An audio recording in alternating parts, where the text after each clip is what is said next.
ED ने रिया चक्रवर्ती से सीधे सीधे पूछा कि उनके कितने बैंक खाते हैं और उसमें कितना बैलेंस है। रिया से ईडी की टीम ने उनके रिश्तेदारों के बैंक खातों और उनमें जमा पैसे के बारे में भी पूछा है। रिया चक्रवर्ती से ईडी के अधिकारियों ने पूछा कि आपकी आमदनी कितनी है।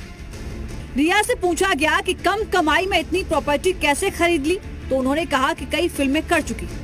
जब रिया से प्रॉपर्टी के दस्तावेज मांगे गए तो वो कहने लगी कि ये पता नहीं है कि पेपर कहाँ रखे हुए हैं। रिया चक्रवर्ती से यह भी पूछा गया कि आपने अपने पैसे कहाँ कहाँ निवेश कर रखे हैं। सुशांत की जिन 2 कंपनियों में रिया डायरेक्टर थी, उनके बिजनेस मॉडल के बारे में भी उनसे पूछा गया।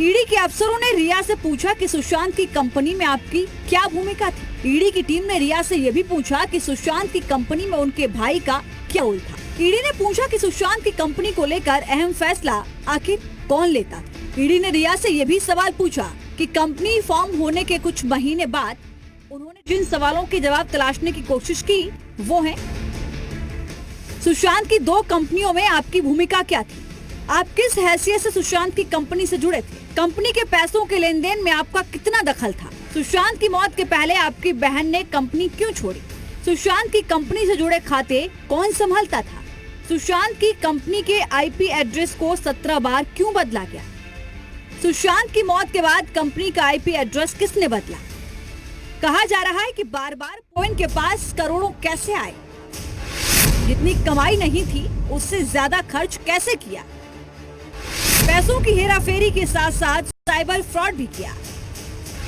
अब रिया चक्रवर्ती के हर फ्रॉड का होने वाला है खुलासा। इन्हीं कागजातों में छुपी है मासूम चेहरे वाली रिया की करतूत की काली कहानी। ये कागजात बेनकाब करते हैं उस रिया चक्रवर्ती की बदनीयती को, जो अपने बॉयफ्रेंड सुशांत सिंह राजपूत की मौत की अहम कड़ी मानी जा रही है। ये कागजात रिया चक्रवर्ती के फाइनेंशियल फ्रॉड के साथ साथ साइबर फ्रॉड की गवाही दे रहे हैं।